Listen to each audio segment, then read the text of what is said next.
Do the candidates have any questions? I don't think we plan for a break. Sorry. No break.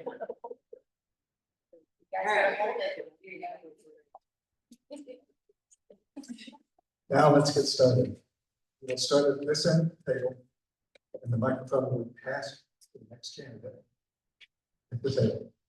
Your timer is being held by Cynthia and should be visible to you. And we'll all see the timer. When the alarm sounds, please pass the microphone to the candidate next to you. Now let's start. In 1 minute, this is a question to all of us. All of you, please tell us your name and why you're running the council. My name is Andrea Gonzalez. I'm a doctorally trained nurse, a proud daughter of Mexican immigrants, and a lifelong preguntona, which means someone that asks a lot of questions. That's why I find myself here today.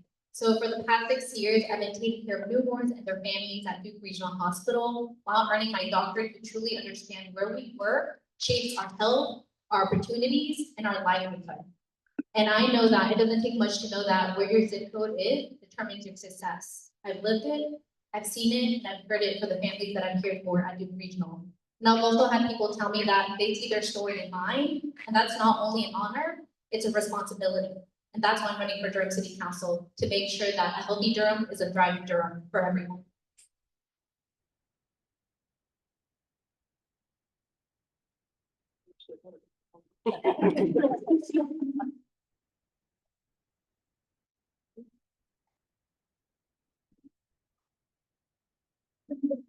Hello, everyone. Good evening. I'm Deanna Freeman, and I'm currently the Durham City Council member in Ward 1.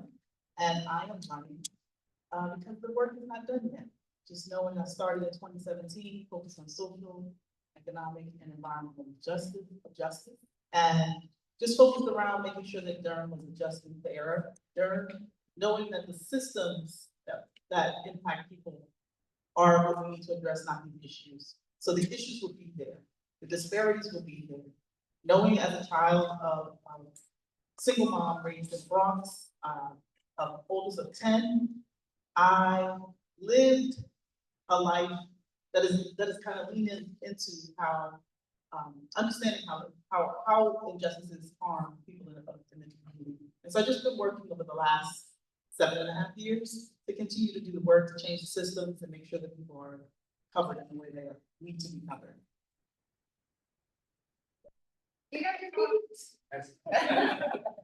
Please don't be shy on this mic. Yeah. Help me. Hello, everyone. Nice to meet you. My name is Elijah King. I candidate for Ward 1. Look, I am from Durham. I'm a proud waiter at a local restaurant. I count tips every afternoon beside people who that's their rent money. That's their kids' field trip money. I moved to 11 places before I was 18 years old. I know the story of the average person of Durham because I live it on a day-to-day basis. And that is why I'm running for Durham City Council, because we need new vision, bold leadership. And while I do respect my friend here, Deanna Freeman, I think that I'm well equipped to bring lived experience to the City Council. So I thank you all for being here, and I look forward to answering your questions. Thank you.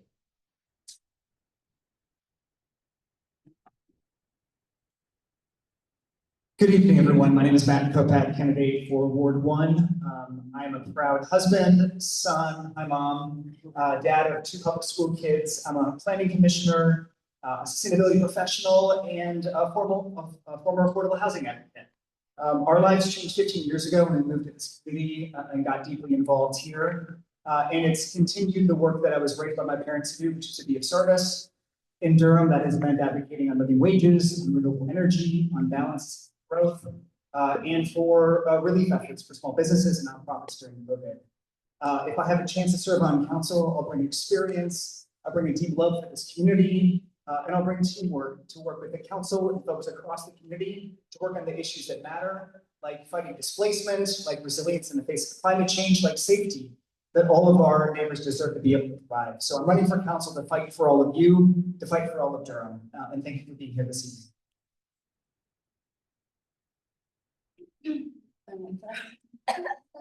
Hey everyone, I'm Samari McKenzie. Oh wait, we start. Okay, great. I'm Samari McKenzie, and I'm running, to put it plainly, Almost as a translator, I feel like there's a major divide between our governmental bodies, whether it's locally, nationally, or globally, and then like the majority of everyone else. And so I have this unique ability to, like, I'm an avid reader and writer, and I've got all like that nerdy quality, but then I've also got the real personhood, and I'm able to say exactly what's going on. There's nearly 95% of Durham that didn't vote in the last municipals. I guarantee you it's majority because they didn't even know that that's a thing.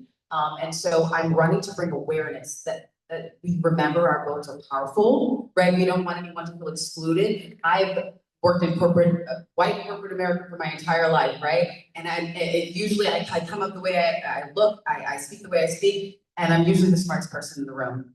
And I want to make sure that we do not continue to pass the baton over to people who really aren't like us. And I don't mean that they're different, I mean awareness.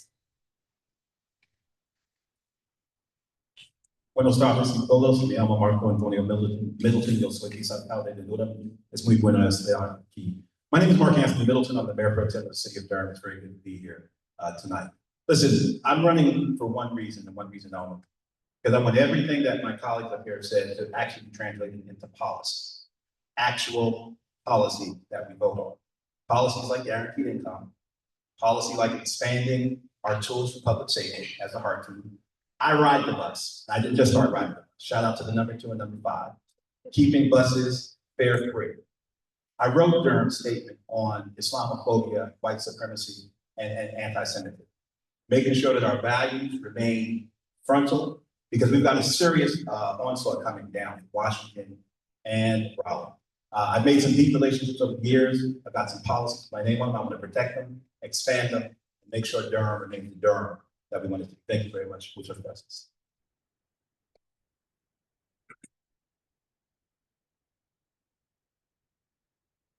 Good evening, my name is Ashley Robbins. I'm running for City Council Ward 2.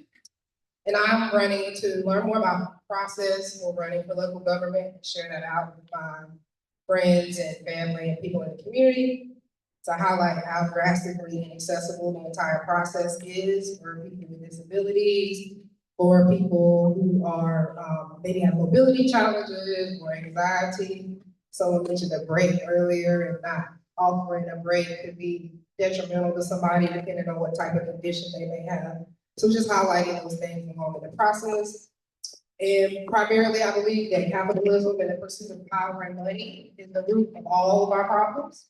And I want to organize folks around tackling the systems that keep most of us oppressed. And for personal reasons, I'm running to put myself out there and step out of my comfort zone, because I don't like talking to people. I have social anxiety, so these things are very difficult for me, but I appreciate it.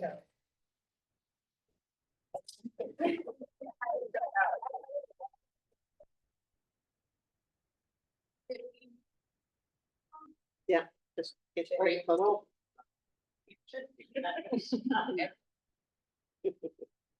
Good evening, everyone. My name is Shanetta Burris, and I'm candidate for Durham City Council Ward 2. And I'm super excited to be speaking to you all this evening. All the slowdown comments were made towards me from national bad speakers. So if you see me trying to be a national my candidates, that is why. I'm running for City Council for 3 reasons. I am a renter.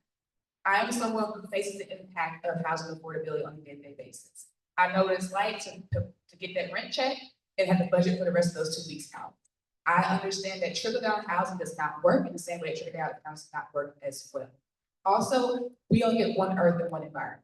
It is important that we are good stewards of the environment, think about what the harm of overdevelopment is doing to our community and how what will lead to our kids and our grandkids out here moving forward. And finally, I want to think about community safety, reimagine community safety, to make sure that everyone feels safe in Durham and has access to spaces, recreation more so, but we are also lifting people up and not being overly expensive. So I look forward to share more about who I am and what I hope to accomplish you all together in this Durham. All right, thank you, candidates. Let's start with the questions. So the first question will be for Andrea. How would you ensure that housing in Durham remains affordable, not only for low-income families, but also the middle-class families? The microphone needs to go down to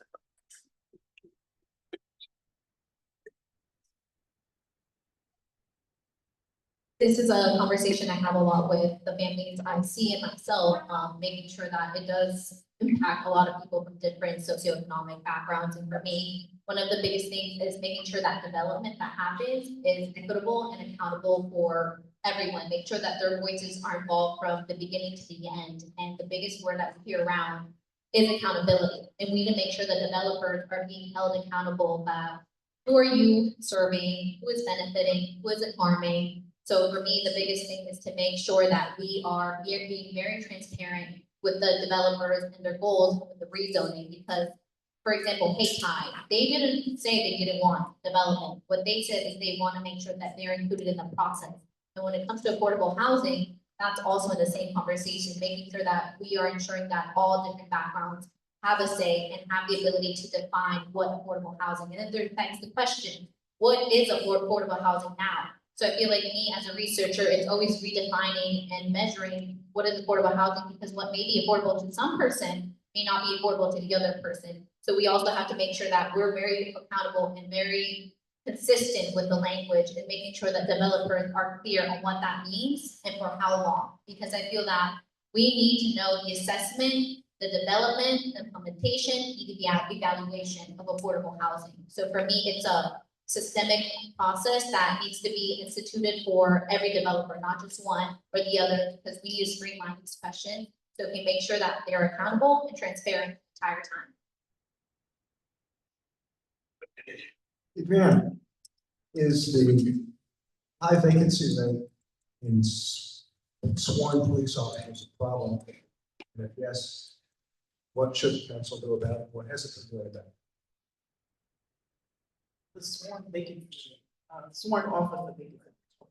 So just in general, I would say that the number of officers that we have is probably based on an older number, and if we're not able to reach our that number currently, I'm not sure exactly what else we can be doing, because we've been doing just about everything. So from take-home vehicles to $5,000 sign-on bonuses, just making sure that resources, whatever resources that the officers need are available, whatever tools that they need are available.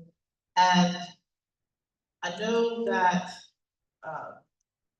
the way that policing operates, I want to be really clear, is detrimental to males of color in a very real way, specifically. But I try to focus specifically on how we operate in Durham. And for Durham, I feel like as we try to fill that vacancy, we try to make sure that those vacancies are filled.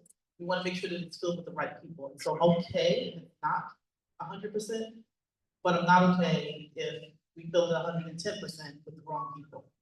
I'm trying to think of what else I want to make sure if I have a little bit more time, I want to come back to that affordable housing question and say that it's really important to remember that where our country is today is not where it could be in the future. And so if housing were an actual human right, we would make sure that housing is available for everyone in a way that is very impactful and not based on plantation capitalism.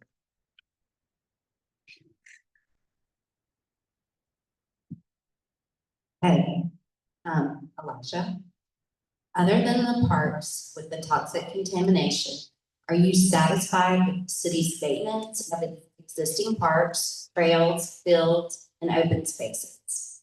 What, if anything, would you do to improve?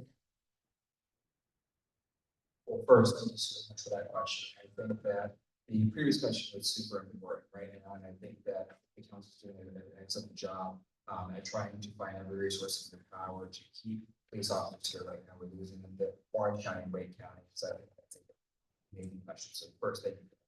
In regards to trails and parks and green space, other than contaminated green space, there are a few that we need to handle that problem ASAP. I think Greenville had a great model with that cover, which I had put in one of my questionnaires. I think that, other than the ones that are contaminated, I think that the upkeep of those parks, we have a way to go. But I think that our city is doing as much as possible right now to give people the opportunity to live healthy lives, to give people opportunities to reach outside their boundaries, to give people opportunities to just be. Like I said in my story, I took a look at there's not a lot of escaping. Oh, I'm sorry. I forgot we're also live streaming. But there's not a lot of escaping for people like me. So those parks, those green spaces serve as an opportunity for people, especially young people of color like me. And so I think that we're doing an amazing job, but there's always more to go. Thank you.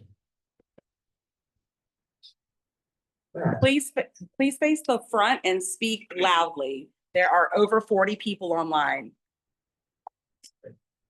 Thank you. Matt, how can the city encourage more people to use public transportation? Thank you for that question, Bob. So public transportation is such an important part of the lives of so many of our residents. I'm also a regular user of public transportation as well as an avid cyclist, and we have to think holistically about how we move people around and have broad mobility because it really is a real affordability issue.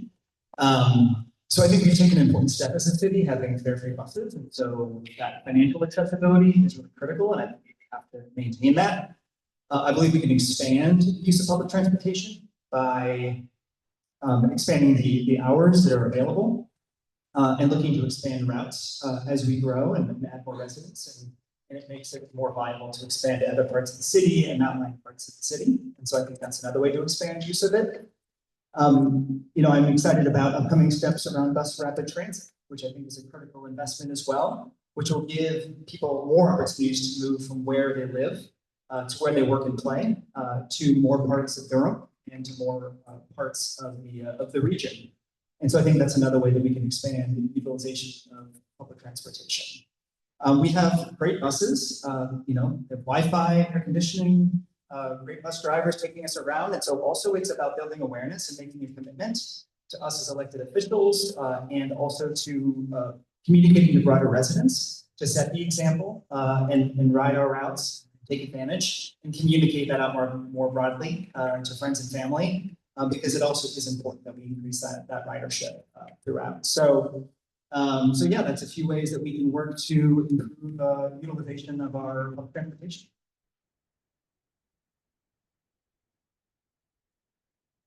Okay, Samaria. Yeah, thank you. It's literally like the Good Samaritans, like, just so everyone knows. Thank you. Yes, thank you. I apologize. No, no need. Older adults are more likely to have mobility challenges. What steps would you take to ensure they have safe and stable pathways to walk around and exercise? You said what kind of adults? Older adults. Oh, okay, thank you. And what ways would I think I have a couple of friends who are older adults. That would be what, between what, 60 and up. And one of the things they've mentioned to me being a major problem isn't necessarily always accessibility, it's like finances. A lot of them are living based on their social security checks and that's it. And so I think that there's a lot more we could do with providing them with services where they actually have additional money to like leave the home. Right, because oftentimes when people are that age, people are leaving the home, it's for like groceries if they're forced to. Like shout out to my friend Miss Sharon, who like I help with her groceries. But and so in order to establish accessibility, I think that the city council, specifically as a member of city council, that we can draft ordinances that require businesses to have accessibility. This business happens to have accessibility, which is like Ashley mentioned earlier, was extremely fundamental. And I think that's what we can do realistically. It's just we do need to reinforce our ordinances and make sure that we're making sure that retirement doesn't include like, you know, less access to the world, right? And that's realistically what I would do. There's so much more I think we can do for that population as well as I feel like they often fall into the same categories of other when it comes to government in general, but I think there's so much more we can do. Ordinances are important. I think that we can regulate whether or not businesses are providing accessibility. And that's it. Thanks. Mark Anthony, besides law enforcement, what will you do to improve safety in Durham's senior housing communities? You said the senior housing. Senior housing, yes. I'm glad you asked that question. Most of my public career in Durham was spent talking about law enforcement, police reform, and housing. And there's a certain issue that got all of the attention. But the first thing I started talking about was expanding violence interruption in the city. The second thing I talked about was massive investment in those types of root cause initiatives that would say prevent crime. In the housing communities particularly, it's interesting, we put video cameras in most of our housing complexes here in Durham, but I propose having an officer assigned to each of those complexes, not that they pay for, but that the city pays for. And we got to deal with the vacancy issue, and I'm glad to talk about that first. So an officer there, keeping the buses fare-free so they can get to the senior center and expand relationships in their networks, and making sure that the areas are clean, well lit, not just with video cameras that are passive, but actual people there that can respond to them. I do want to use a short time remaining to talk about, I believe my conservative friends could just roll over in their grave. They thought that Durham was now the bellwether for trickle down economics. I mean, Ronald Reagan would be rolling in his grave. A city that taxes itself for affordable housing does not practice trickle down housing. A city that gives away its own land to build affordable housing, that's not trickle down. Durham leads in this state in terms of taxing ourselves. It's part, your tax bill includes 2 cents, 3 cents to pay for somebody else to live. We pay taxes, so that's not trickle down housing. We lead this state and we lead this country in terms of innovative ways to provide affordable housing for folks. So I apologize for our friend on the other side of the aisle who may have been offended. Durham is not taking up the bellwether or the moniker of Ronald Reagan when it comes to trickle down. Thank you. Ashley, do you think residents should be involved at all in rezoning or just handled by staff and council? Thank you for that question. That's an easy question. I think residents should be involved as much as possible in all decisions that drastically impact their day-to-day lives. I think sometimes we involve residents too late into the process, and decisions have sort of already been made, whether they've been announced or not. And oftentimes the engagement is just cosmetic and for show, and it's not genuine, and it's not sincere, and it's not intentionally seeking out the people most impacted by the decisions that are being made. I speak a lot about disability. I'm a disability services professional, and our systems, our online web presence for the city is just not accessible for people with disabilities. I have folks I work with who are blind or visually impaired. They live in places where there are no crosswalks.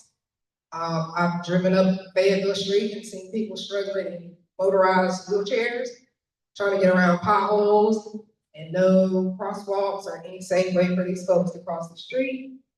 And I hardly see people with visible disabilities in any of these meetings. And probably it's because we don't make it clear that we can make them accessible to people. Like one simple thing folks can do, and if you're involved in a group that is doing candidate forums and people are coming, ask people if they need any accommodation. Because there could be somebody in here right now that can't hear women. And there's no way for them to have access to this information. So it's important to ask people, your constituents, what do you need? How can we make sure that you're invited into the conversation? And we have to be intentional and consistent with that. Shanetta, she's fairly closely, the other one, it's sort of like, should Durham residents be more involved in the real estate development process? And can the council ensure their voices are heard? Thank you, that's a great question. So yes, residents should be more involved in the real estate development process, and I think that's evidenced by a case that came down today from the Court of Appeals in regards to what happened with the Mason Forest development and the interpretation around conservation communities, and it was found that our city county planning department did not make the appropriate determination in that case. So if it weren't for the input of our neighbors, we would not have this challenge, we're not where we're at to this moment. So I think it's super important also in the UDO rewrite that we make sure we don't eliminate opportunities for our neighbors to speak and have public hearings about future development. We know that we develop by right, not on the land, but for rezoning and annexation, it's really important that our neighbors' input is actually included in that process because it keeps us all accountable to the taxpayer, which is us. So I want to make sure that we are very clear on that. And to go back to another point, the abundance theory, I know a lot of us talk about the abundance theory.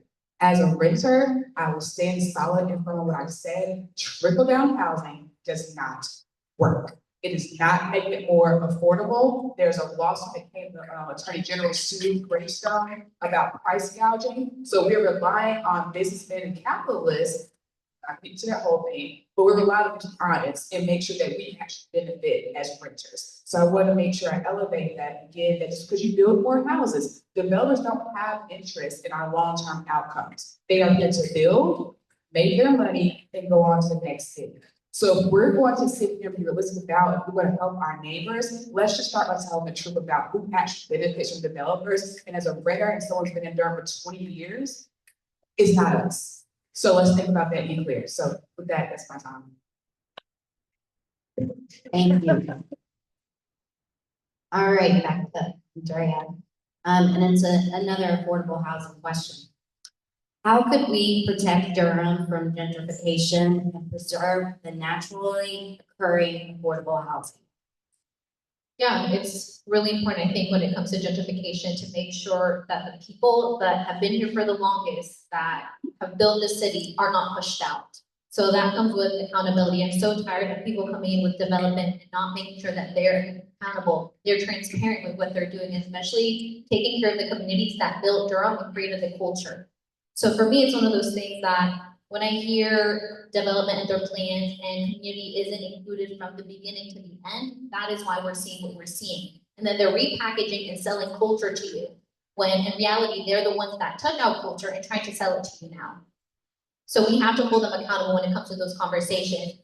And affordable housing, again, I think it's the conversation we need to keep having, like, what is affordable housing and to who is it affordable housing? How are we defining that?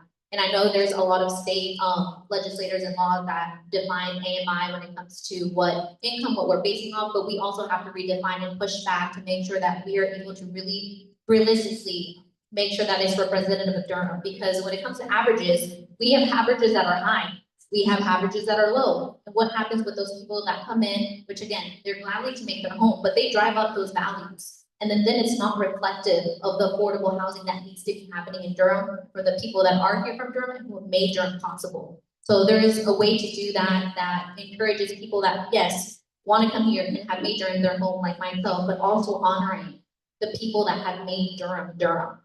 And we need to make sure that developers understand that, act on it, and are held accountable throughout. So for me, it's really important to make sure that community is everything.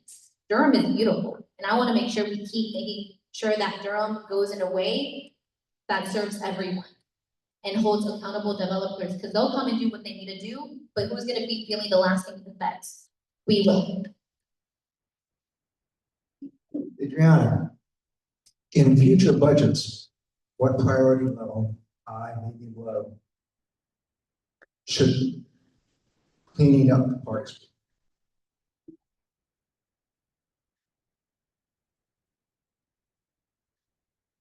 Cleaning up the parks. So let me first preface this by saying, as a parent who's raised children in a home that actually led poisoning another child before we purchased it, it's critically important. I would say that I would hold it right at or below the main services, or cover the main services of Durham and the people who do the work. And so those two would be in tension with cleaning up our parks, realizing that that's not just specific to the cleaning up around the lead and the hazards, all the other hazards that are there. but it's also making sure that the parks are clean and that they're useful, that they're updated, and all of that is all intention, making sure that our children have some place to actually be a child. Our open spaces in general, like making sure they're clear paths for trails so that they can bike, so that they can skate. But all of those are all critically important because they create the spaces or they create the childhood that we want for the children of the future. And so making that investment now is impactful. I do want to touch on that Noah question and say that I think the city has been very effective in creating programs, but the funding levels have not been enough because there's such a huge gap in how much affordable housing can remain naturally occurring. With the increase of development and the increase of the increase from SCAD,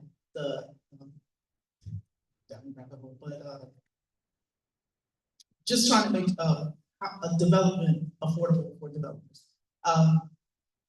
It's created a situation where we lose a whole lot of affordable housing actually occurring in our. Thank you.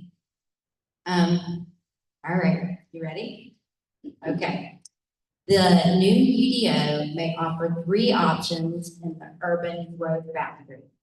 Single family, multifamily, with small homes, ADUs, or larger multifamily with taller buildings.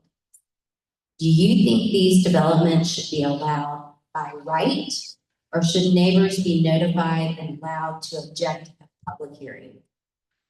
So I think that what we've heard so far, and this is a solid belief of mine, that our neighbors, I started the Durham Neighbors Free Lunch Initiative for a reason, because this community should be based on our neighbors and the voices in the communities that these decisions impact.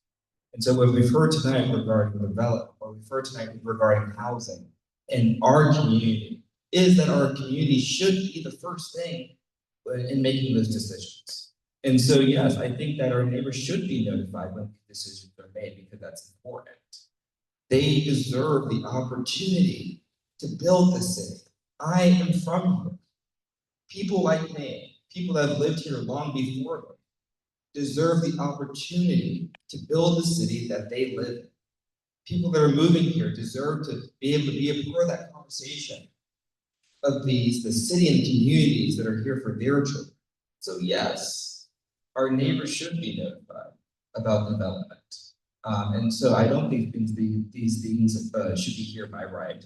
I do think that they, to answer your question, should be notified by their neighbors, and their neighbors have the utmost input until that there is no more input to give, to be quite frank with you. So thank you for that question.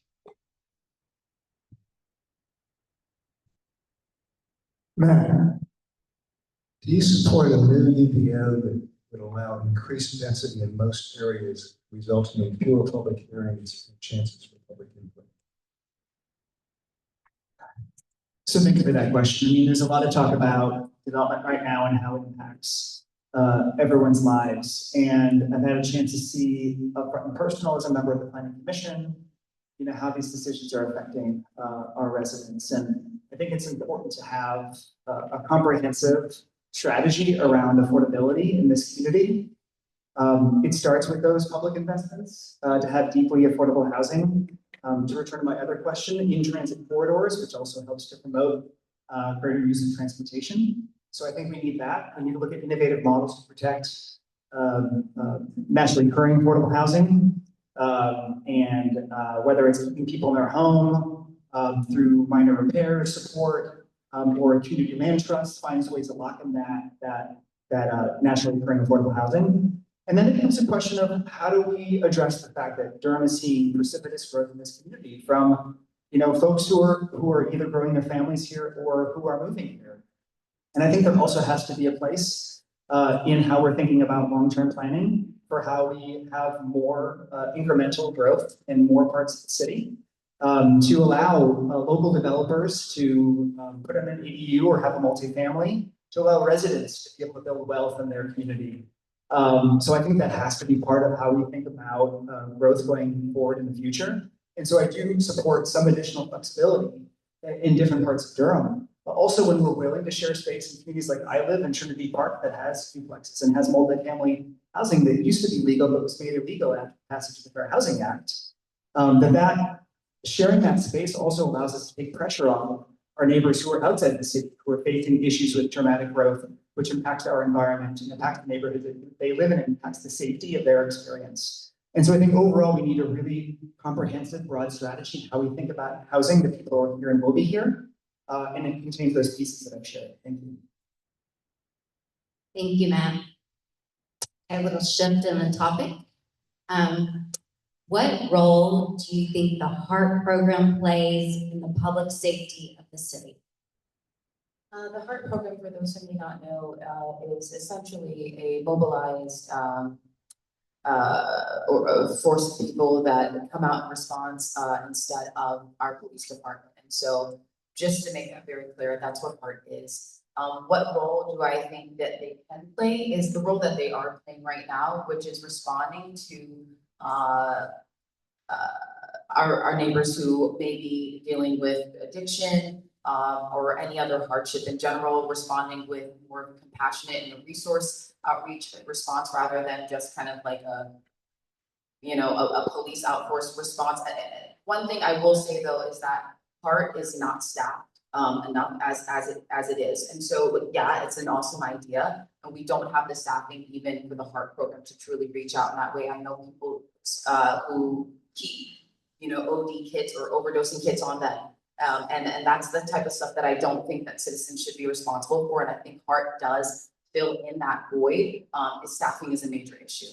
And so, and the same thing with our police department actually as well. Like we mentioned earlier, the wages aren't necessarily competitive and we're losing them to other counties. And so, yeah, HEART is awesome. I think it's much more lucrative to show up on the, a disturbance call when we can ask them like, hey, do you have a place to sleep tonight, for instance? And those are the things that I think as a community we tend to do. I know I certainly do. And so what role? Yeah, they're there for a reason. We need to make sure that they're appropriately funded and staffed. And in general, I think there's a major staffing issue in the majority of our systems. We have the systems in place to feed the community, protect the community, while also inspiring to progress. We just do not have the bodies in those positions. And I think that's because of major disengagement when it comes to working for the government and in general. And so, yeah, shout out to HEART. Let's keep it going. Let's grow it. Mark Anthony, what steps can the city take to ensure that all bus stops have well-maintained covered shelters, seating, signage, trash cans, etc.? Money, because we got to spend the money. And if we're going to keep buses free, that means we're going to have to make a commitment to get the money from somewhere else because ridership won't be the main source. And can I just plug, if you haven't rode the bus in here, right, you may have to make a plan, you may have to park, you may have to do some route planning, but one of the things we have to do is destigmatize buses. The more people ride, the more we can expand routes, but we're gonna have to pay for it. So the short answer is money. That's a real easy question.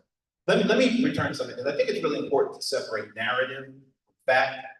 The city of Durham does not practice trickle-down housing. 70% of you a few years ago voted to tax yourselves.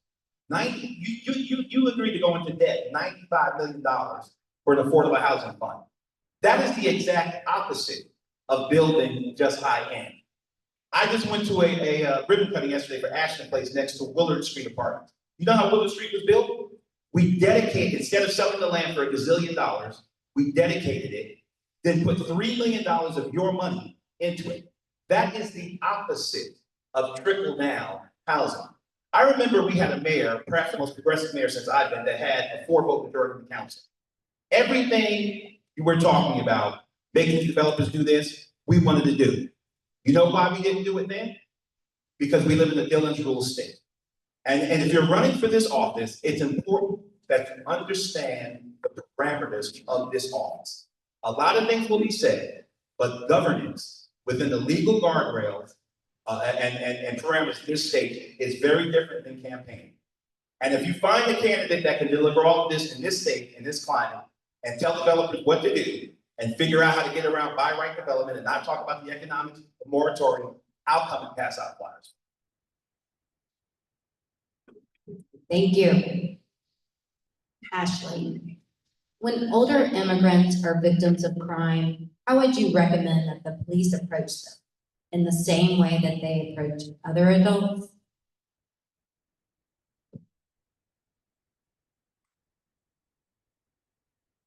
I'm not a fan of police.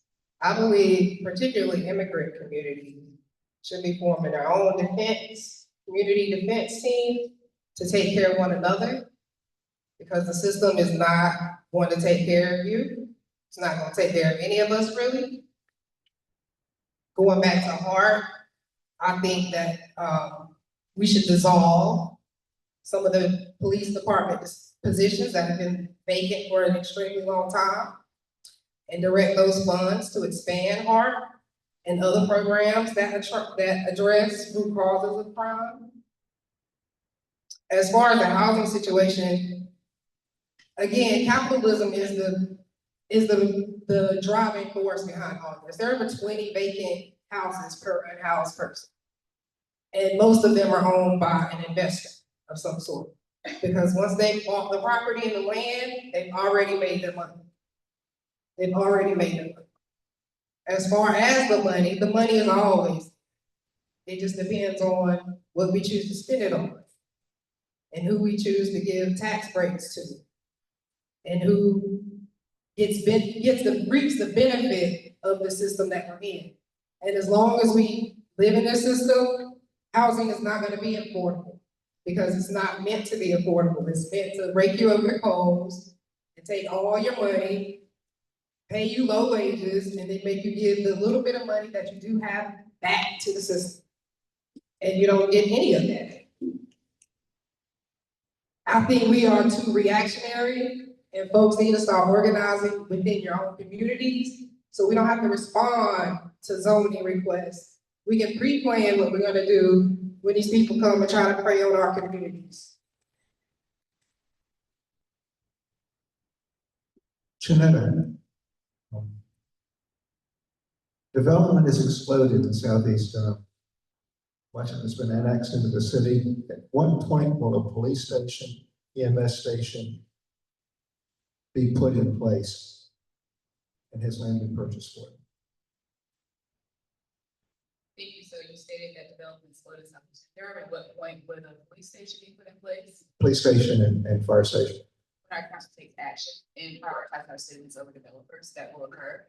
Now to make sure, what I said was when our council decides to take action and prioritize our residents and make sure they have access to city services over the wishes of developers. So we have seen that developers have proffered certain things, and I believe with Carolina Arbors, they proffered a fire station or EMS station. So those type of things are not uncommon. It's based on our city council to actually leverage the power that they have to actually interact with developers and ensure that our community and residents have access to services they need. If you've ever gone out to southeastern Durham and looked at what the development looks like, the 2-lane highway, or when we don't have EMS available to go out there, that's someone's life at risk. And so we need to make sure that we are, that all of our citizens have access to these services, and that should be considered by the experts on council who pass the development policies. I'm not going to be a dead horse about this, but I have a master's degree from North Carolina University in public administration. I am well versed in what we do as city councilors. I am well versed in what we do as policy. So I want to be clear, the only way to gain experience on council is to be elected to council. So as we're sharing these ideas, let's keep in mind, be respectful about that. But again, it's on our local representation to make sure that as we continue to grow, that we are honoring what our community has expressed in the comprehensive plan, which is often said as just guidelines, but they're doing some actual visionary plan to make sure that if we're going to bring in thousands of new residents, that they will actually have a paramedic that can actually get them in case they have a heart attack or something like that. Or that 911 have the operators, I know you can slow down my bad, but then now we have the operators on duty to actually serve that call. So again, it's about our council, the elected experts, making sure we have everything we need in the community so everyone has the same quality of life. Thank you. Okay, Andrea. How could the city work with schools to make them safer?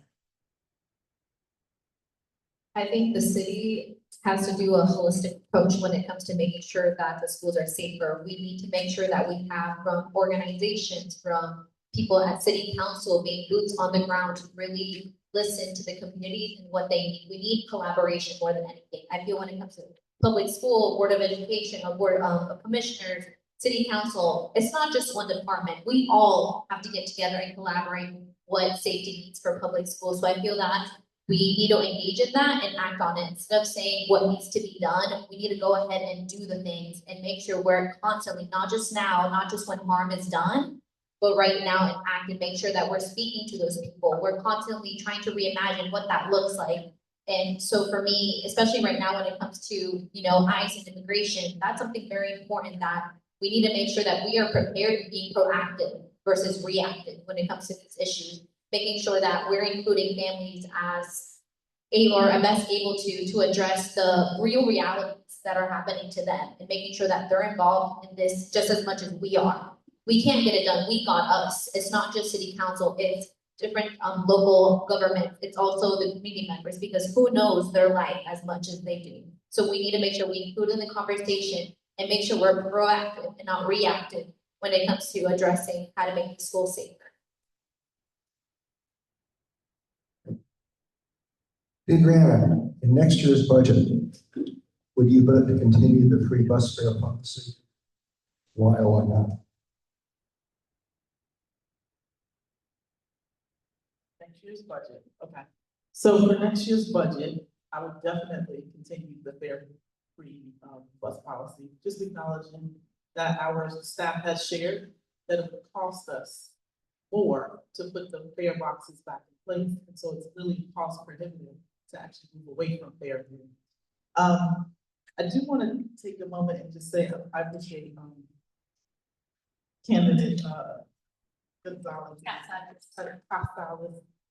answer and just add to that and say that I think we could make schools much safer and address poverty. And then also, I do want to just track back a little bit to the professionals on council and say that all members of the community can be professionals on council. I appreciate that there are this many candidates auditioning for you all to be on council. And I just want to make sure that I hone in and say that as a former INC president, as a former planning commissioner, all those things are just things. If you can't pour your heart and soul into this work, you do not deserve to be here. And I want to say very clearly, I've been pouring my heart and soul into this work, and I enjoy it, and I'll continue to keep beating folks up and taking things because I feel very passionate about my community. I want to make sure that it's not taken for granted, it's not used and abused. And also the people, I mean, these people are great people. I'm excited to see these, I really am excited. But I'm gonna use up all the time, I'm sorry.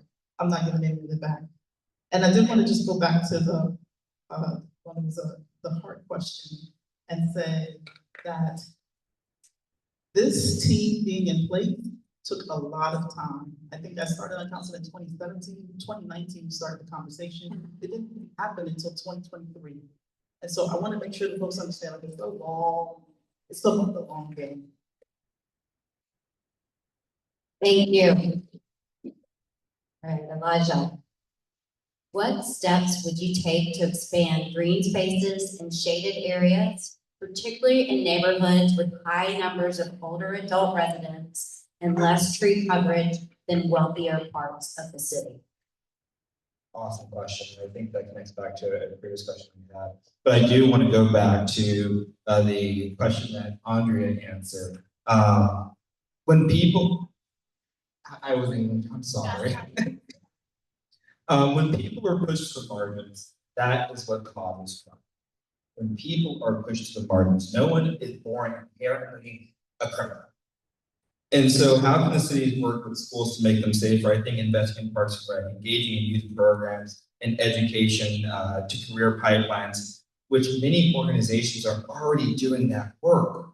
And so investing in them, bringing them to the table, to the forefront to do their jobs even better is something that I would do to work as a city council to work with our schools to make them safer. Because I think that, and that's how I approach community safety, if you read my plan.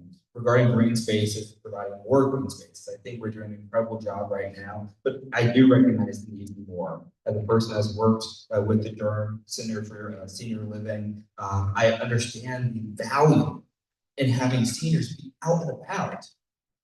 Isolation is one of the leading causes of death among seniors. That's a fact. And so being able to provide those green spaces is absolutely important. And that would be one of my number one goals on the council, is providing those green spaces. How would we do it? I think that there's a huge community need for it, and people have been asking for it. And so working with them to make sure that we're charting out every time we build new developments, how can we also build those green spaces in the process? It's something that I think that many communities across the state are doing well, and I look forward to working with those municipalities to do it. Thank you. Matt, Fire Station 21 was proposed in September 2024, and nothing has been done. On July 8th, a 3-story townhome burned up because all of the fire trucks in the county were in use elsewhere. When will the city complete this fire station, which also needs EMS and ambulances?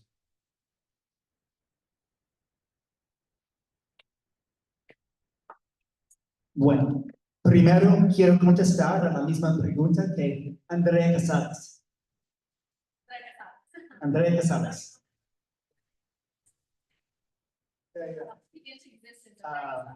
So for HEART, in our schools, another way to keep our schools safe is I would love to see HEART expansion into our public schools. Our schools don't play a huge role in our city doesn't play a huge role in our public schools, but our city does play a role in helping fund public safety.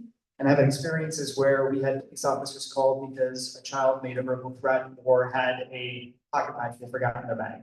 And so I think another way to make our schools safe is to think about that HEART expansion. In terms of Fire Station 21, I mean, I think in terms of the timeline that might be proposed, I'm not sure. That's something that a city council member might know better about what is proposed, but I do know that that is representative of a crisis of infrastructure that we face, particularly in areas of East and Southeast Durham, that does create real safety issues for our residents, including the fire you mentioned and other issues that have come up with seniors who have faced health issues and haven't been able to get the 911 responses that they need. And so when we think about EMS and broader issues of safety, it comes down to growth in infrastructure. And I think the updated UDO is an opportunity to look at where we are directing housing throughout our community. And the current proposal does recommend a step down in the amount of growth in certain parts of the county, or certain parts of, outside the city. And I think that is worth looking at. And I think we need to think seriously about the investments that we prioritize in all sorts of infrastructure.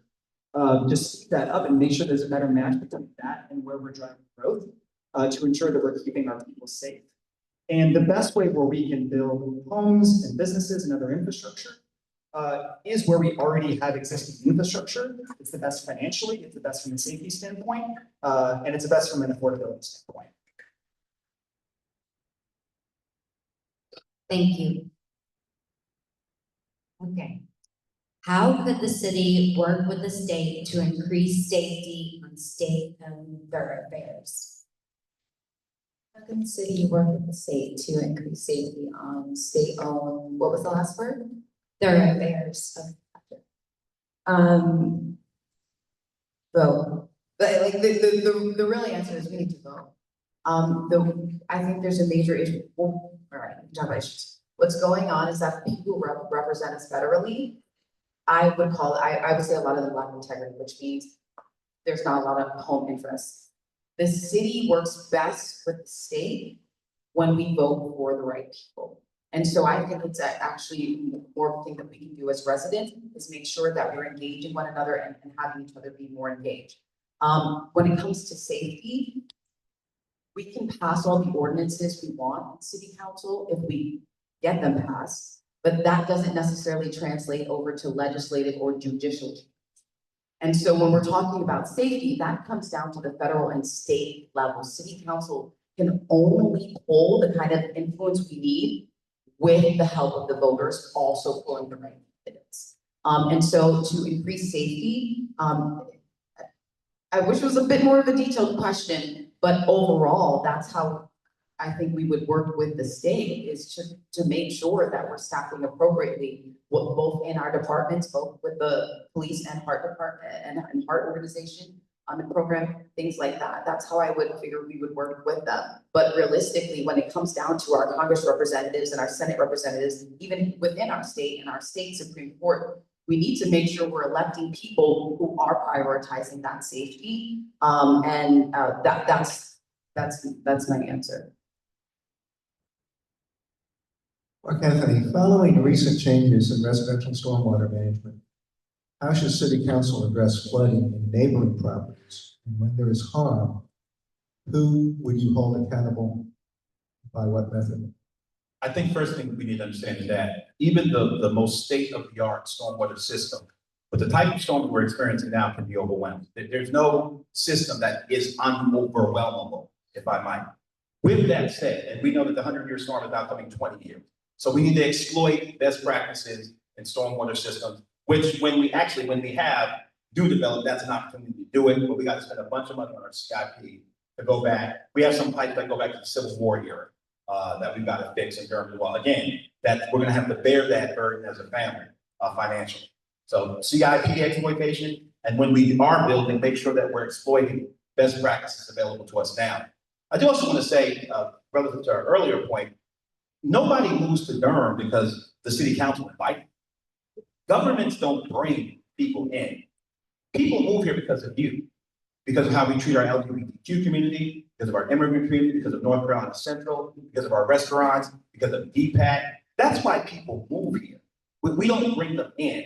And the best time we have to exercise influence over developers is when they come and ask us for a redevelopment or for a rezoning. If they don't come ask us, there's something called by right, and we need to understand this. So I ask all of you out there, tell me what city, who's our conversation partner that's doing it right? Tell me what the American city is, or any city who lives in the Dillon Rule state are passing the policies, are doing what you think we aren't doing. Who can, because I hear about Baltimore when it comes to crime, I hear about other cities. You tell me, who are you looking at and who we should be copying to do the things? Because listen, I have no problem cutting and pasting. Most of my best ideas were cut and paste from conversation partners, but I am serious about that. Let's talk about who in America, United States, is doing it the way we should be doing it there. Thank you. Ashley, do you think that most officers, sworn and otherwise, should have some command of Spanish? If yes, on a scale of 1 to 4, with 1 being the highest priority, how important is it to fund language lessons for officers and support staff? So I'll repeat my earlier point that I'm not a fan of the police. So whether since they're there, they should learn Spanish. But again, I prefer that they not be there and that we rely on more community-based programs to be interveners and respond to some of the issues we may have in our communities. I also went to NCCU and got my MBA, so I'm also familiar with the Dillon Rule. And I don't think we should be copying anybody, because if I recall, about a decade ago, folks started saying, do it like Durham. So maybe we should give other cities something else to want to copy. I mean, for me, I know that the rules say we can't do rent control and all of those things. But it just seems to me like we're always told when we want to do something that benefits the people, that the rules say you can't. But the people with money and the developers can come and say, I want to change the rules. And they'll be given the support they need to try to change the rule. So if this is a state law, I feel like our city council members should be pushing to change the state law. Because somebody has to have the moral courage to do it. At one point in time, it was against the rules for Black people to sit in the front of the bus or live in the same neighborhoods as white people. And somebody had to say, this rule's not fair, and we're gonna challenge it. And I would like to see people do more of that, because housing is our biggest concern. for people that already have housing and for people that are living on the streets. Like, I'm 42, I've worked 2 jobs since I was 15 years old. I've never owned a house. I've gone through all these homeowner programs that exist, and it's just an exhaustive runaround.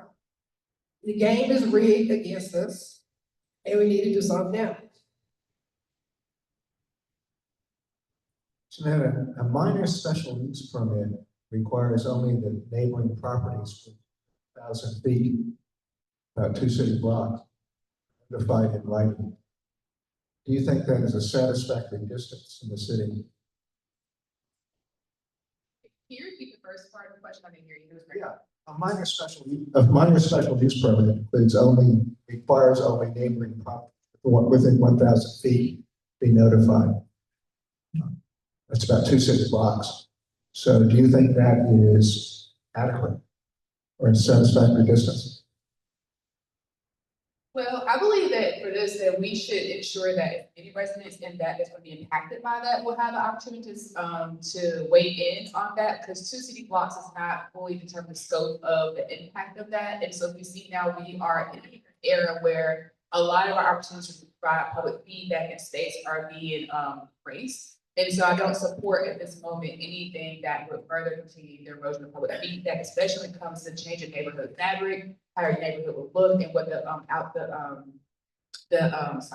consequences may be for that type of development. So I also think, as a community organizer, I'm going to always encourage and support the community on those types of developments and making sure that people have an opportune voice. And this is not a pitch for NCCU's MBA program, which is really good.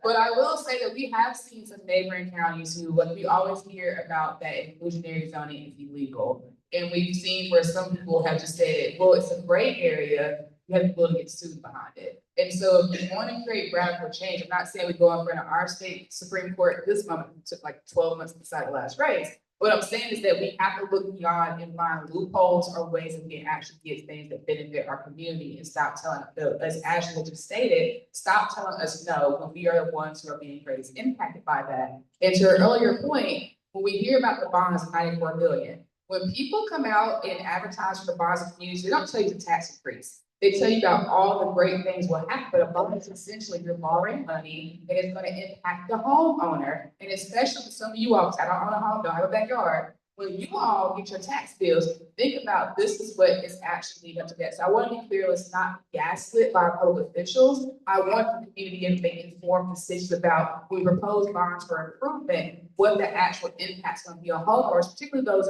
who are Asian community on fixed incomes trying to maintain their homes and livelihoods for decades to come. Thank you. All right, on to round 4. It looks like we have just enough time.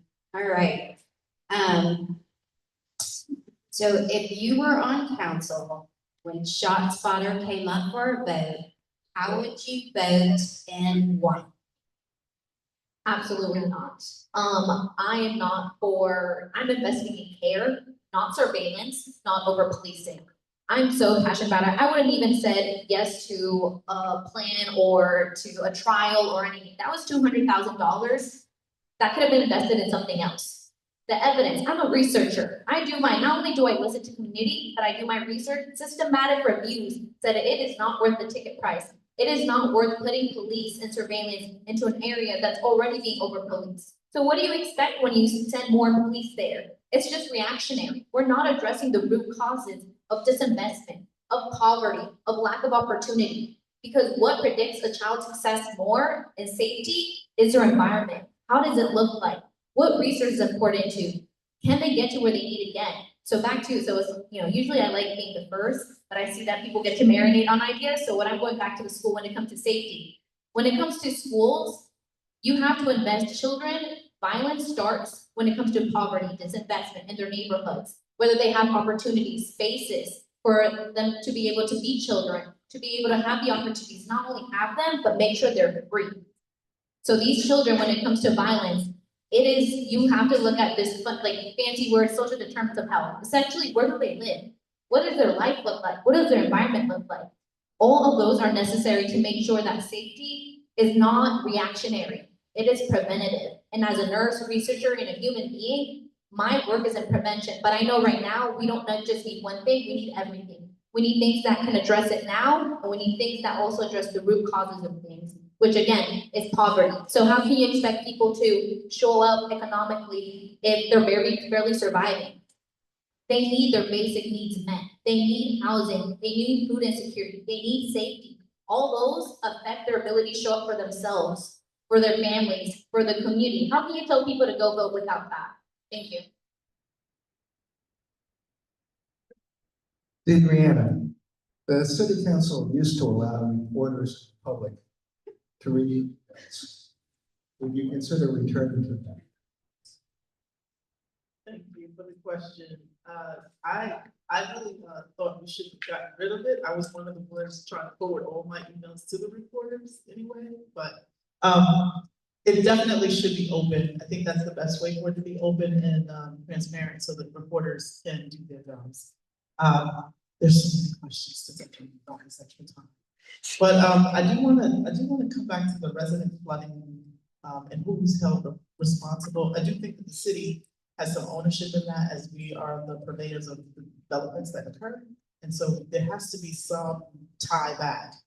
It's similar to how we need to make sure that we're addressing any type of reparatory resource for those who were residents in the community where there's lead in the park. There has to be some tie back. There has to be some accountability. And I look forward to the future conversations around what that looks like and how it will come about. I also want to say that when we passed the bond for the parks and for the sidewalks, that released, it allowed us to use the credit card, so to speak, so that we could actually move stuff up like Fire Station 24. And so I've been an advocate trying to get all of our fire stations up to par. I don't know if you recall a couple of years ago, Councilmember Dr. Monique Hyman went on a tour of all the fire departments, and she came back and was so horrid, like she was so distraught. I kept trying to tell her, like, this is how we need to do it. But anyway, we're in a better position to do that with the bond funds that you've approved. And I will say that I look forward to making sure that that fire station is actually built and that all of our fire stations are addressed, because our firefighters deserve a very dignified place to sleep and to be ready to serve us. Thank you. Elijah, when thinking about the needs of older adults, what should the city do to ensure that they will have transportation to essential and non-essential services? So I think that we're already doing a great job with our busing system. I think that fare-free buses is an amazing first step to make sure that all of our, whether they're young, I went to Riverside High School, and when I was a car rider, but we would pass by, there's a bus stop right in front of Riverside High School.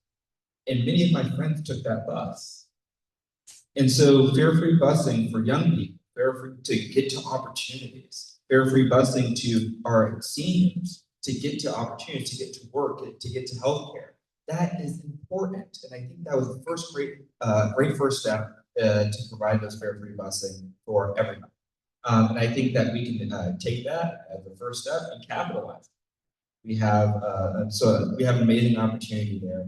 I do want to go back, as everyone else is doing, and talk about the number one job, or one of the number one jobs of city council should be being advocates at the state level, because that is how you get things done. So much of city council is, blocked by preemption, as many of the people up here have expressed. And so one of the number one jobs of a city council person, regardless of who it is, should be that advocate on the state level. And as third vice chair of the North Carolina Democratic Party, I think I'm pretty equipped to do that because I've recruited a heck of a lot of them. And so I think that, that was a great answer. And I think that we have some advocates in City Hall, but I think that there needs to be more of them to do that work. So I thank you for that question.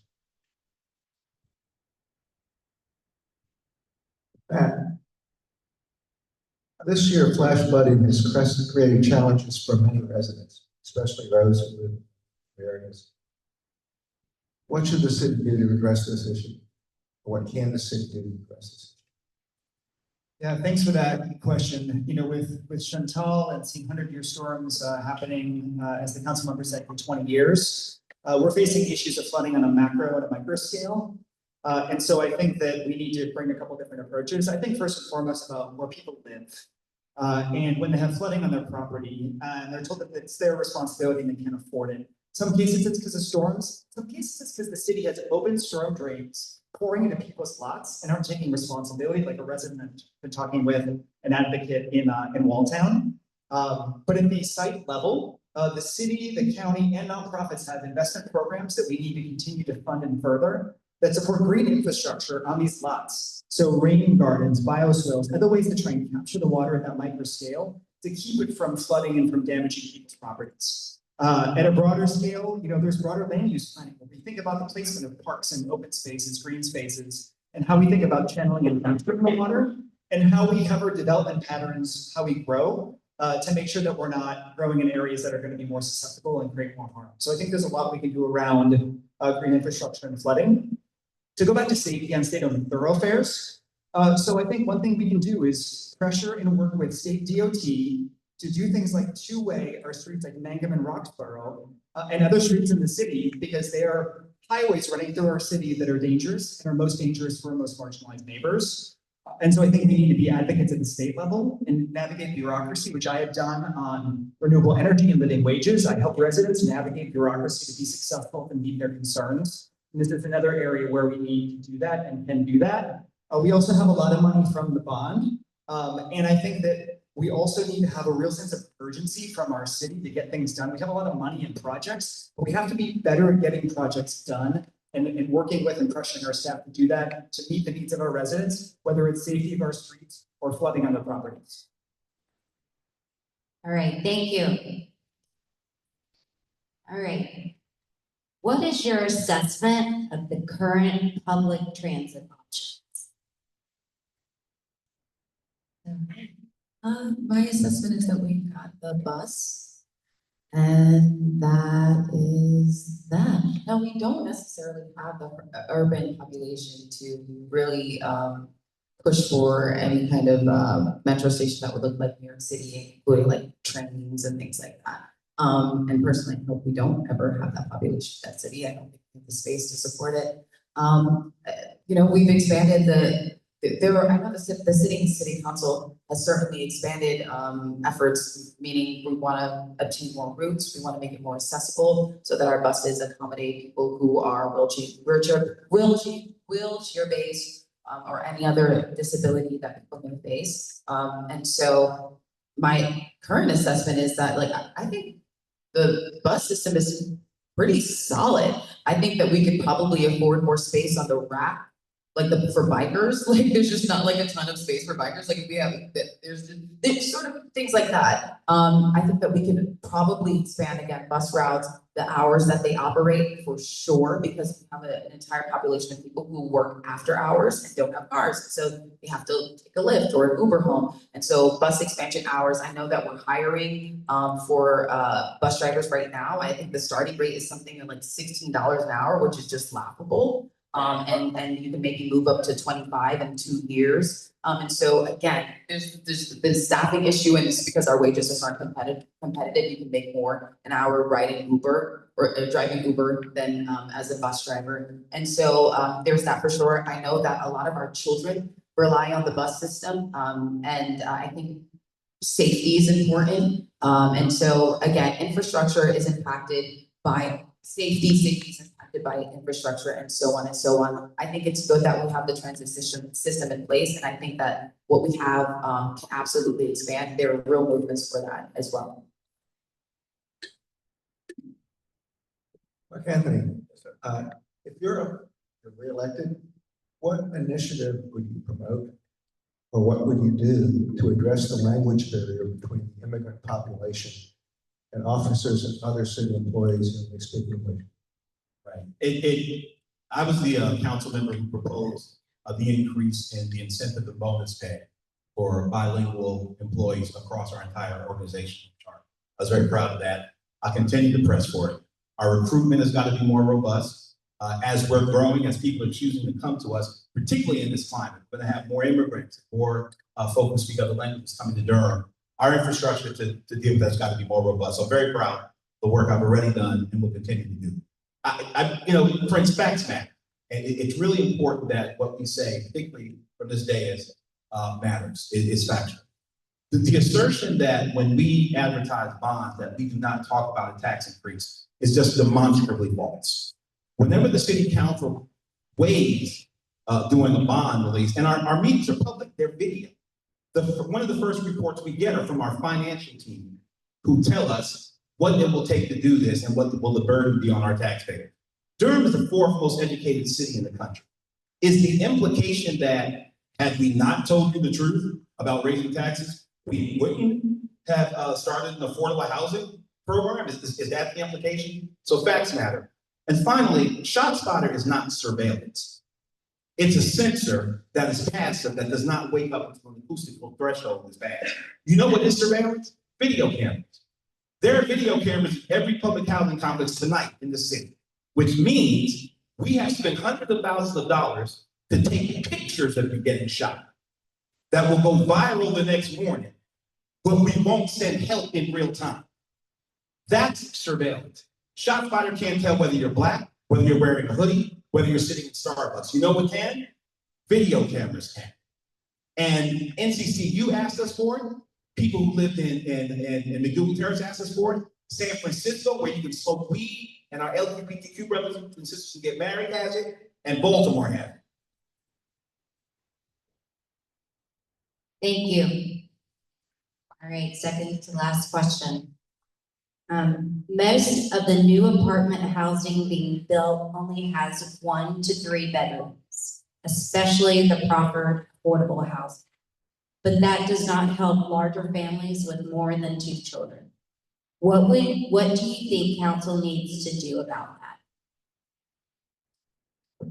I think we need to invest more in social housing as government sponsored and not at the mercy of developers and private equity.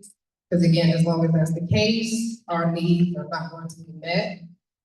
Development is going to be done in a way that benefits the developer and the person or entities investing in the development. And this also goes back to community engagement and involving the community in the process for housing.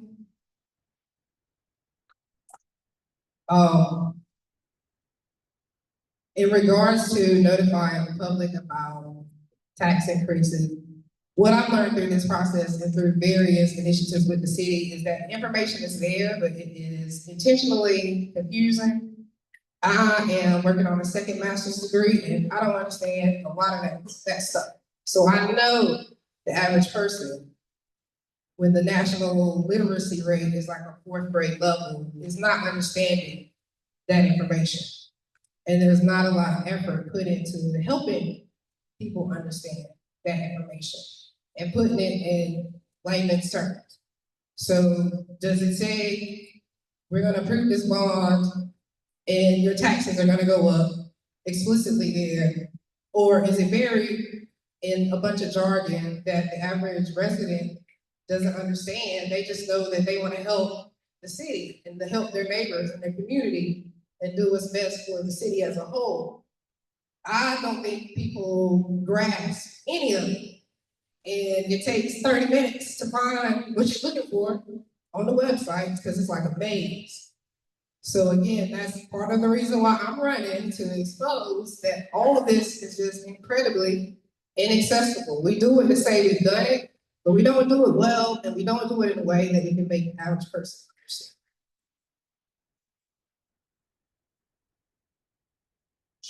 Shanetta, many city streets that are frequently used have no sidewalks or shoulders. How would you prioritize addressing that problem and putting in sidewalks? Thank you. So, just want to repeat the question, just the city streets are frequently used, have no sidewalks or shoulders, in the prioritization of those priorities, right? So our budget is a moral document. And so that is a great opportunity because we know that our only revenue source as a city is the tax money. And so by utilizing the budget allocation process, it's important that we ensure that we are adequately keeping up with our infrastructure and funding, make sure that our roads and sidewalks are secure. I know that we talk a lot about transportation. I live a lot, not the quite near the street corner, but going towards South Park Point, sorry, I think that's Charlotte. But if you catch the bus on Fayetteville Street, there's really no sidewalk there in some places. There's really no shelter there. So thinking about, we want to make sure people ride public transit, make it exciting, make it safe, honestly. To stand on side of a major hot road and catch the bus, but also, so another question was asked about access for seniors to the busing. I know there's a senior shuttle that Durham is a partnership that's currently offered. I see my neighbors take that a lot of times. I would say making sure that the senior shuttle remains fare free for our neighbors, but also expanding the offerings of the senior shuttle and making sure you keep it accessible to all our neighbors. Where I'm from at home, Gastonia, they have basically privatized our public transit, which is a nightmare. Folks to go through and use an app. Imagine if someone who's currently training their parents, I'm now parenting my parents, it's hard to actually instruct them over the phone on how to complete certain tasks. So I want to make sure that we are at the forefront accessibility for our seniors, making sure that the shuttles are ADA accessible, but also you may not just want to go to Walmart all the time. So making sure that seniors have options and offerings for where they want to patronize in our community as well. Thank you very much.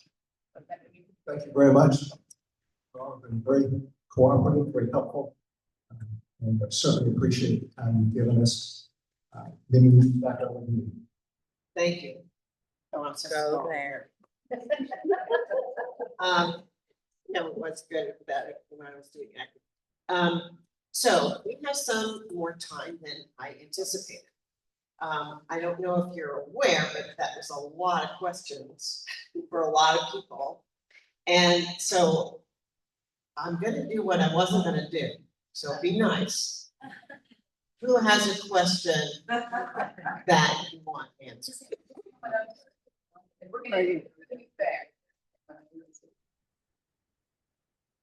My name is Jan Kumway. I'm a disabled veteran of the United States Navy. I have a two-part question. Now, our community here is comprised heavily of LGBTQ plus people. So I'm trying to find out, as councilman, what would they do to try to guarantee their welfare and safety, as well as disabled veterans that suffer from emotional and mental disability? Thank you. Who wants to be first? Mari? Oh, yeah. We're gonna go down, or is it kind of Randomly? Okay. I think I want to make sure I understand the question. It was how would the city work to ensure the safety for The welfare and safety of, LGBT yeah, because we like that. disabled veterans? Okay. Yeah, the issue of safety keeps coming up in general. And I think that as residents, we do a really decent job at being decent to one another. As a city, I don't know that there are many efforts that I've seen be pushed through or even come forward in the hearings about like ordinances or policies specific to LGBTQ or disabled veterans. The things that I think as a city council member we can do immediately is again how we vote. So when we're voting to say yes to a developer's rezoning, are we also saying yes to companies that support those causes? Because right now we don't have any more federal protection for certain groups. And so are we investigating these developers to see if they protect LGBTQ, if they are hiring based on a diversity inclusion despite the federal impact that we're experiencing right now? I think that's one way that city council can actually impact. I'm not gonna overpromise like a lot of people do when they're running. I'm gonna work with what we've got. And I think that's really positive. We can absolutely establish ordinances that make sure that we're reinforcing protections when it comes to employment for people who are disabled, and specifically veterans, and then also for people who are LGBTQ. I think Durham ultimately has a really positive space for that, but I think as we see more and more developments coming in, I see more and more of that in the space. And so city council can absolutely take control and halting that growth developmentally so that we don't lose that part of our culture and so that it expands instead. I think the biggest thing we can do is elevate the platform. As city council members, what we have is a huge platform to name the harm, do something about it, and hold it accountable. I will say I was at the Hayti rezoning city council, and I heard some rhetoric that was very troubling when it came to ICE and immigration. And me even being next to that was immediately able to identify it, name it, and call it out. And that's the same kind of energy I want from city council members, because I truly didn't see a lot of city, maybe one city council that truly named it. We need to name that harm. When it comes to LGBTQ, when it comes to their veterans, we need to acknowledge that it exists and act on it and elevate their platform, because we are not a voice for them. They have their voices. We just need to make sure we're amplifying it, we're taking care of it, we're being proactive, preventative, and everything in between. And that reinforces the fact that we need to invest in them as well. Make sure that they are taken care of systematically, where they work, where they live, all those things that truly shape their health and their livelihood. And mental health, I did my whole dissertation on that. You really have to make sure you are taking care of the environment so they're able to show up in that way. Okay, now we're gonna let the two that are incumbents answer the question. Mark. No, be honest. So, the question was about accessibility, no, I'm sorry, ensuring the welfare and safety of the LGBTQ plus people and disabled veterans. Yes. And I would say that we rely heavily on the county for those types of services, acknowledging that social services is in the county. I know that we partner closely on many things, and that's why the ARC team is in place, trying to make sure that we're covering services that or at least the response services that we put in place. I don't think that's a city function, in my opinion. Just acknowledging that that's what the county's here for, and I don't like to put city residents in a position to be double taxed. And so you're taxed for city services to be separate from the county. I've heard about the county. Thanks for this important question. Listen, Durham is loved and hated because if you mess with one of our LGBTQIA+ brothers and sisters or immigrants, you mess with all of us. I mean, that's just part of our brand. One of the reasons why we have so many problems from the state. I was very proud we unanimously passed one of the toughest anti-discrimination ordinances, which explicitly named our LGBTQ brothers and sisters in that just a couple of years ago. When we were doing police reform, I was very proud to support one of our liaison officers being not only Latino to community, but Durham has a liaison officer for the LGBTQ community, which was trendsetting, believe it or not, in the state of North Carolina. It's just who we are. You know, when you come to Durham, you don't mess with our people for whatever. We can argue and fight all day long about all kinds of stuff, but we draw the line and we affirm the full humanity of everyone. I'm very proud to have done some actual ordinances and just beyond resolution to protect us. Thank you. So now we have a question from someone who is online. And so Ideal's gonna voice it. From Amia Carter online, the question is, with the narrowing of federal funding, how would you ensure that funds coming from the states will adequately reach us at the local level?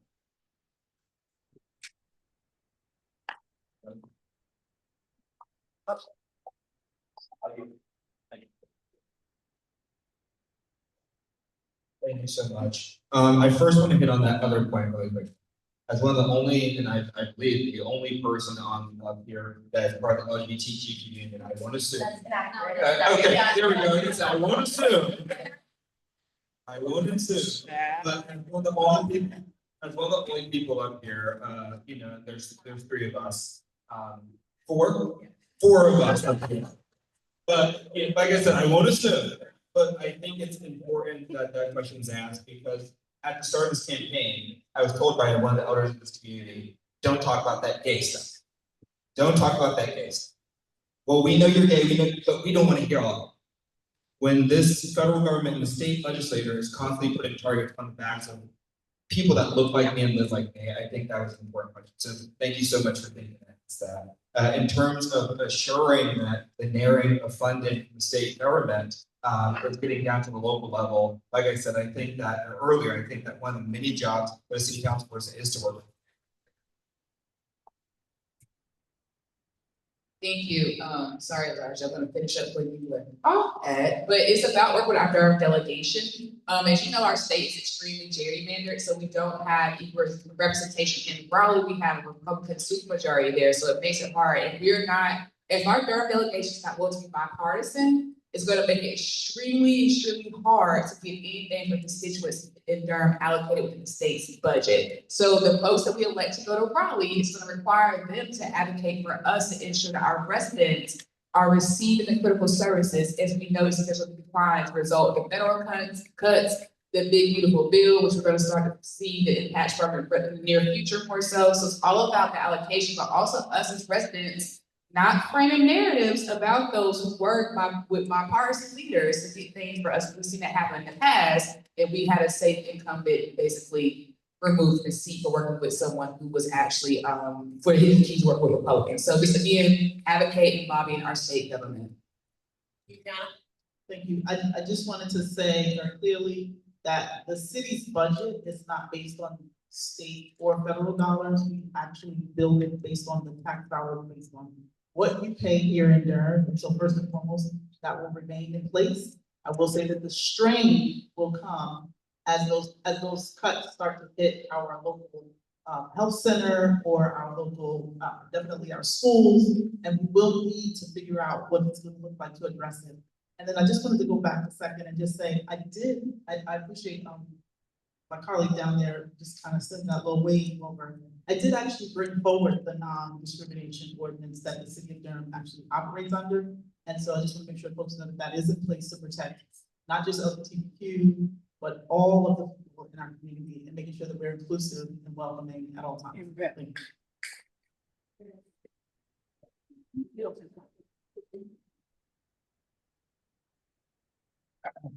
Okay, so what we're gonna do now is, each candidate is gonna have, 1 minute to summarize what they want us to know about them. And, oh, wait, so did I not get to? Well, we met everyone. I wasn't sure if there was more questions, so. Well, there are more questions. Yeah. Okay, so, okay, one more question. Sure, just, if anybody else has another chance, for folks to have responded. Oh, we have a hand over here. We have a hand over here. Hi, Rain. Hi there, I'm Quinny Sanchez Lopez. I'm one of the co-leads of Somos Durham. And we promote civic engagement among the Latina community. I'm very aware, and maybe not everyone's ready to admit it, but like we are living in the rise of fascism in the United States. And so I would like to know how you consider the role of public safety, considering that our oppressor or our attacker might be federal government agents. Okay, Matt.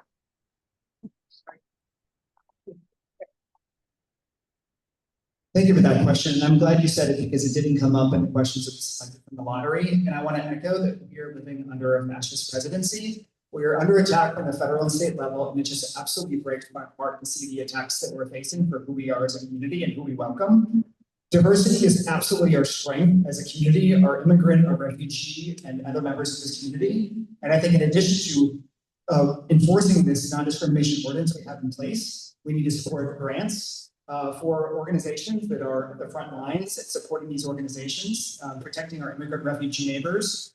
We need to use our platforms to stand up to these outside attacks. And also, when ICE comes again, like I hope others will be there, putting our bodies on the line to support in the ways that we are directed and asked to by organizations that are closest to this.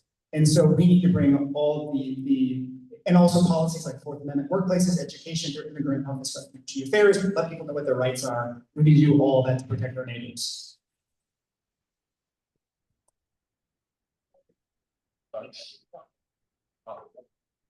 So I'll go back to what I said earlier about community defense. I think that's gonna be imperative because you're right. Some of the people who we would normally think are here to protect us, some people do, I never do, but some people think those people are here to protect us or not, especially now. And I just wanna reference George Jackson in 1960 something said fascism is here 50 years ago. So the fascism has been here. I think we've just seen it as a celebration because now we have somebody who doesn't mind being the bad guy to do it. But it's been a slow process for a long time. Again, rooted in capitalism. So I would say, I support unmasking ICE, letting people know where they are, what they look like, the driving, and warning our neighbors. I think community safety should be all of our responsibilities. That shouldn't be delegated to the police. It's 2025, we should have learned by now that policing is reactionary. It is not gonna prevent things from happening. Thank you for the question. It's actually more perilous and dangerous than you described right now for our cities, for our country. I'm a candidate, but right now I'm sitting mayor pro tem of the city. And I want to be unequivocal. I will never, ever, ever support or countenance our city employees, the Durham Police Department, cooperating with these disgusting raids that are coming from Washington. I will never vote for it. I will never countenance. And full disclosure, anyone running for these jobs needs to understand that you might be arrested. And that's not drama. I'm not trying to overstate it. We are living in a time now where we've seen it, and Durham is in the crosshole. But I will never, ever, ever countenance the Durham police. I'm saying this now as your mayor pro tem. Countenance them participating in anything. We are not a federal law enforcement agency. They are city employees. They work under our charter. There's nothing that compels us to do it. We'll never countenance, but we need to be prepared for our own personal discomfort. Okay, now I'm gonna give 1 minute to each candidate to summarize or possibly say something that they haven't said during these hours together. I think we heard Andrea Casales, and so for me, it's again that we understand that our zip code can determine our success because I have heard it, I have lived it, and I've seen it in the families that I've cared for. And I know how important it is to make sure that we support our environment so that people are able to show up, whether that's for themselves, for their families, civically, economically, what needs to happen, and make sure that we invest and we create a healthy Durham, because a healthy Durham is the foundation for strong families, it's strong civic life, and it's thriving economies. All of that's connected. So I'm gonna make sure that we choose possibility over predictability, because business as usual is not working. So we need leadership that understands and sees the whole picture and is able to act with community. So I urge you that I don't want to just be a city of medicine. I want to be a city of healing. And I know we can do that together. I look forward to your vote. Deidreana Freeman, and I did want to just step back and just say to my Mayor Pro Tem's comment that we are actually working to make sure that the resolution to FOIA ICE is in place at the council, because that's what we do in Durham, and so others will do it like Durham. I've been in office the last 7.5 years, but I've been in community for the last 20, and I will tell you that I will continue to do what I've been doing, focusing on social, economic, and environmental justice. These things are very critical to my life. Weave through in so many ways, so many different ways, with so many different partnerships, through people, relationships, and possibilities. These times. In 2017, we were under this similar administration, and here we are in 2025. Again, under a similar administration that is more organized, more prepared to attack, and we need leadership that knows how to address it. My name is Elijah King, and I thank you so much for coming out tonight. Look, you've heard my story. I've lived through housing insecurity. I've used the public transportation system that so many people up here used. I went to public schools here in Durham. I'm from here. This is my community, just like it's community of everyone up here. Those values have guided me to start the Durham Neighborhood Free Lunch Initiative, serving 60,000 meals at this height of COVID, working with over a dozen local businesses and farmers to do that work. It guided me to start the Youth Environmental Justice Initiative to get young people involved in conversations regarding environmental justice. It guided me to be the vice chair of the Northland AIDS Action Network, working with people across the state and engaging in the conversation of protecting our communities. It guided me to be a board member of Made in Durham and the vice chair of the Northland Democratic Party. Those values have equipped me with those things. And so running for city council is not another thing on my resume. but as a chance to bring lived experience to the council. Thank you. Thank you, everyone, for being here this evening. Once again, Matt Kopak, candidate for Ward 1. I have been a deeply engaged community advocate and member for the last 15 years. Regardless what happens in this campaign, I will continue to do that. Throughout my life, personally and professionally, I have dedicated myself, before coming to Durham and in Durham, to work around social and environmental justice, and I will continue to do so. And if I have a chance to be on the council, I will bring real experience, like being on the planning commission, leading the environmental affairs board, and being someone who's willing to answer the call when our neighbors need it most, to listen and take action. I will bring that also to the council.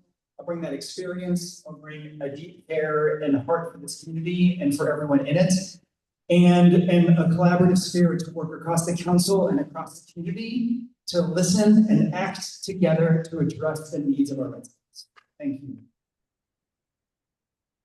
Hey, again, I'm Samaria McKenzie, running to represent Ward 1. I'm very clear why I'm running.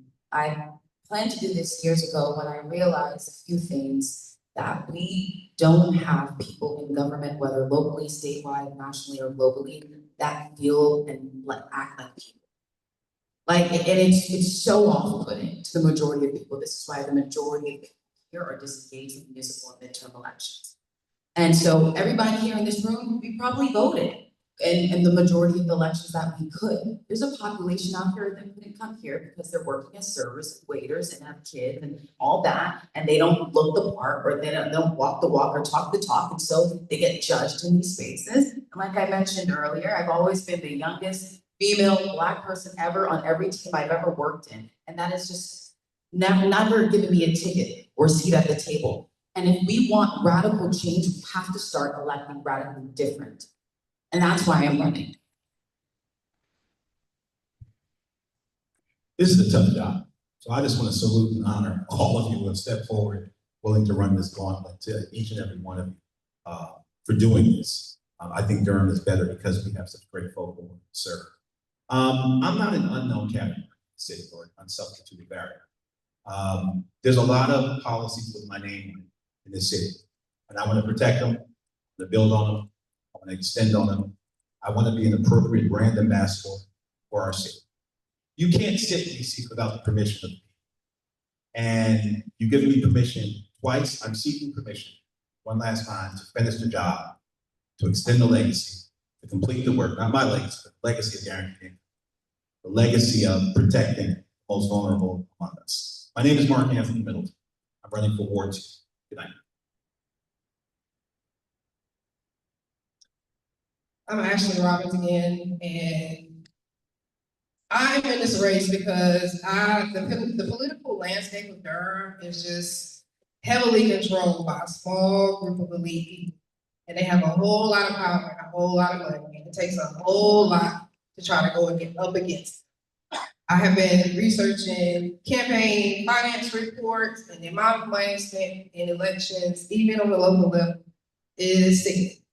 We can solve a whole lot of problems, diverting some of the money used to maintain power and access for wealthy people or people who already have power and access and money. And I want us to organize around this so it's not limited to one election. We tend to mobilize over one issue, go to the polls, and that's it. But this is gonna be a long fight to get what we deserve. And I'd also like to leave y'all with a word called Ubuntu, which means I am because you are, and our survival depends on each other. Great, saving the best for.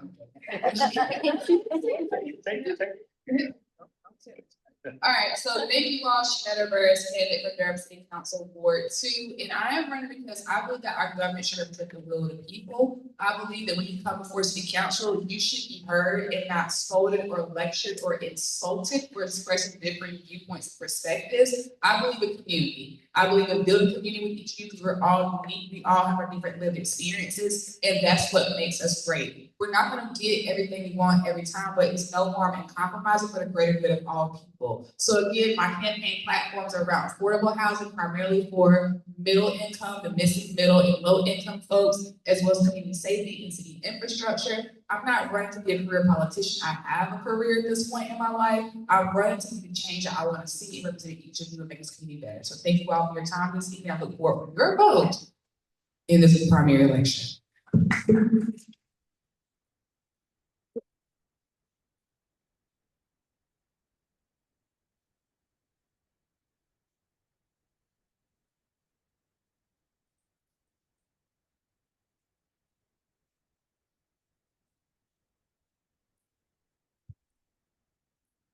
Oh,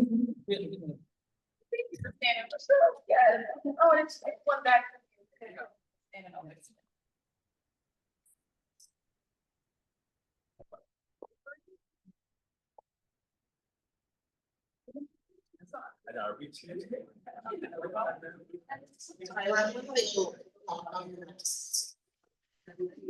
Wanted to say thank you so much for coming out. And I'd like you to thank our candidates who left themselves up here vulnerable to questions and did a great job answering them. And I'd like to thank Virginia and Bob, who did a great job.